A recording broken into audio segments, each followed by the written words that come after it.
What is going on, everybody? This is Israel, also known as Izzy-centric, and today we're going to be talking about something that is obviously personal to me because it's my second job. Given that I'm a Christian and ghost hunting is what I do, there are people who are going to be disagreeing with me as soon as they find their channel. They're going to be like, "You shouldn't be doing this." I got a TikTok video that blew up recently, and there was some mixed responses there with different Christians, and they actually started attacking one another, and it started getting heated. So for those of you who are curious about what I do and how I do it, and do I have any biblical backing to what I do? And the answer is actually yes. There is biblical backing to what I do. My book, Theories of a Paranormal Investigator, goes into depth on that. But today I'm going to be sharing with you, I believe it's three verses that I'm going to be sharing with all of you, and I'm going to have a bonus one that I'm not going to go into detail, but you can read it at home. I'm going to give you the verse and what book it's in, what chapter. The first one here is going to be what I would consider the very foundation that as a believer in Christ, how to start in this ghost hunting process. All right, let's go and get started.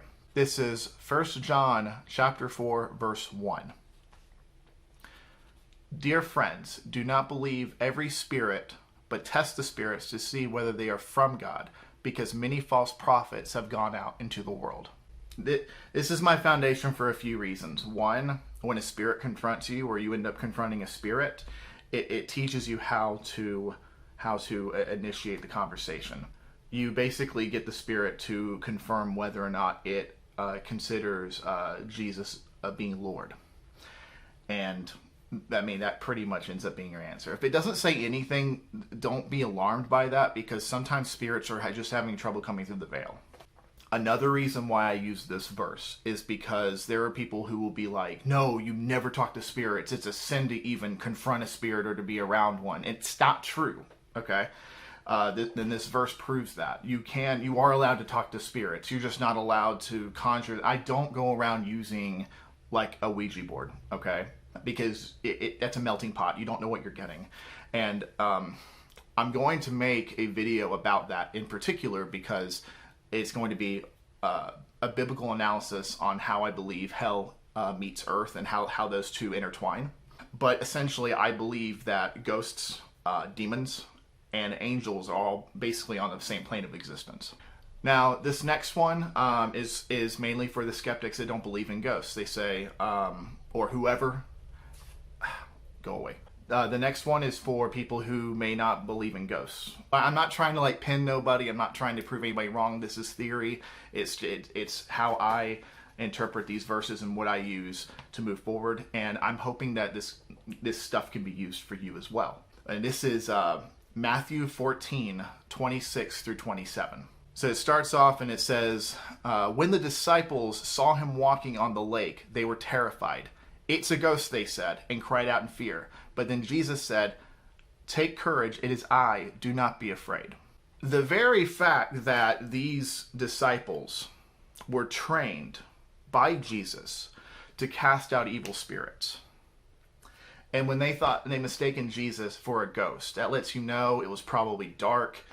It was probably maybe it was even foggy, you know. I mean, he was walking on water here. So yeah, they did think that Jesus was a ghost. And they say ghost. So that's one where, you know, I mean, and they were afraid. And that's another thing, is that ghosts, when someone says, "You look like you've seen a ghost," there's a reason why ghosts freak us out. They are in that in-between place where we don't know what to make of it. We don't know how to deal with it. Our fight or flight response is just all over the place.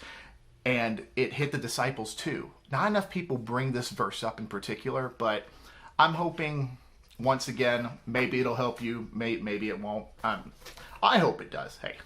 Oh, real quick, before I actually share this one, I want to go ahead and throw the freebie at you.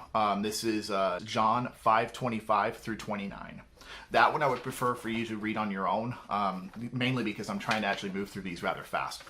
I may make a part 2 to this because I'm pretty sure there's other I feel like I'm missing stuff here, but these are like the main ones, so I may make a part 2 about this. Hey, The next one we're going to be going over is the verse that pretty much, for me, it confirms, are the dead asleep or not?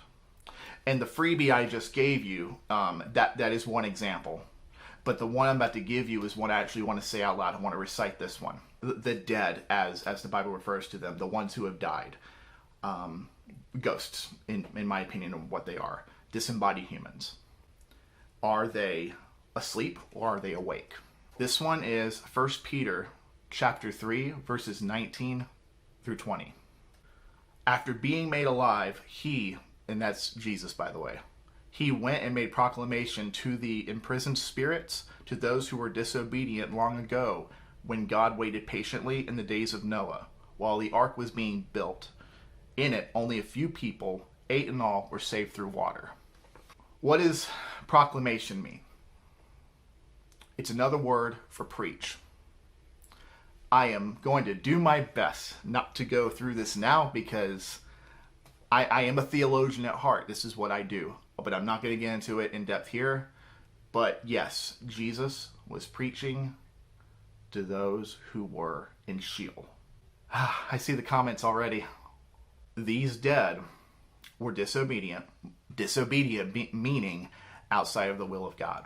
When it says imprisoned, they are in a spiritual prison. They are in Sheol, also known as hell. This is a big deal to me for a lot of reasons. Like I said, I'm not going to get into the meat and potatoes of that conversation. And I'll leave that for another video. I just wanted to show that Jesus was preaching to the dead right after his crucifixion. Those are my 4 verses that I want to throw at all of you. There is a reason why I am a ghost hunter. I don't do it for the thrill. That's known as a paranormal enthusiast. I don't believe in that.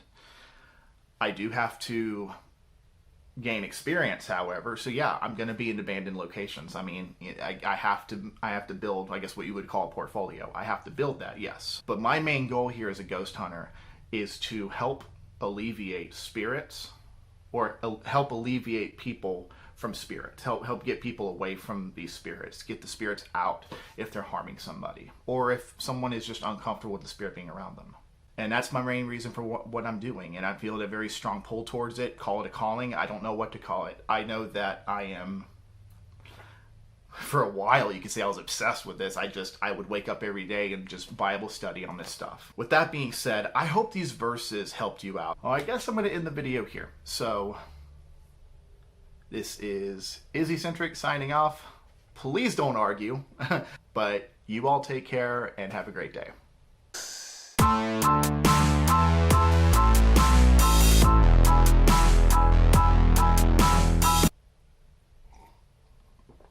Oh, you're still here. Cool. There's actually something I forgot about. Where do I start? Epstein didn't kill himself.